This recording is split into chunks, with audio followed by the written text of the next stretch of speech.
Hi mga kaaliw, it's me, Babang Vlog. At ayan nga guys, magbabalik na natin at kakain tayo ng balot. Yan. Yun ang sarap, sinigop ko na muna yung sabaw bago yung laman or lago. 7 pesos. Ayan nga guys, don't forget to follow and share in my Facebook page and my YouTube channel is Babang Vlog. Don't forget to subscribe and click the button. Yun lang.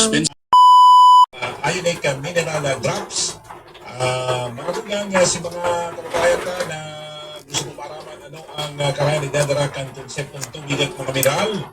Magdagong po kay Dr. Renato Water Doc Paragas, kada alas 3 ko ng hapon sa Energy FM. Ano maintindihan na po ano ang kaya dinadarak ang konseptong tubig at mga mineral gamit po mga tugang ang Ionic CMD. Dogon si Dr. Paragas. May live man po sila sa Facebook, sa Kasintado sa radyo, asiman sa tubig at mga mineral or CMD Facebook page. Mga tugang naman po ito ay kambigan, diapers, pants, magic tape, wipes, float light na sure ka na sa quality. Barato na kasi mga bakal po sa mga groceries, supermarket, budigan, asiman sa Rizal Store. Lalong-lalo na po sa Win-Win Mall, BCBR Pharmacy and Distributor, Aniston Enterprises, Napper Pharmacy, Labuana Pharma, Family Med, Grandmaster Mall, and Yesano Mall. 101 Shopping Center, Naga Branch, Pukot Pili, and Goa Branch. Tam Eloy Supermarket, SDT Trading, mga bakal man po sa Almasar Compound sa Tomas, Pagrao, Camarines Sur.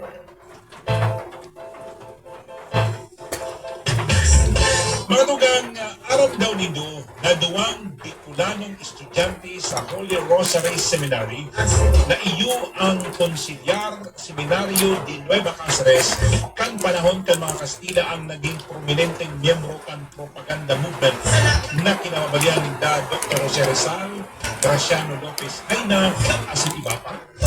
Sinda iyo si Jose Maria Panganiban kan Mamulaw, Camarines Norte, asin man Tomas Arejola kan Nueva Cáceres, Unaga.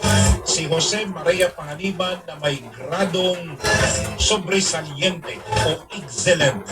Bilang si Tomas Arejola nag-adal man sa Central Universidad de Madrid, asin naging aktibong Mga kaaliw, dito nagtatapos ng ating video.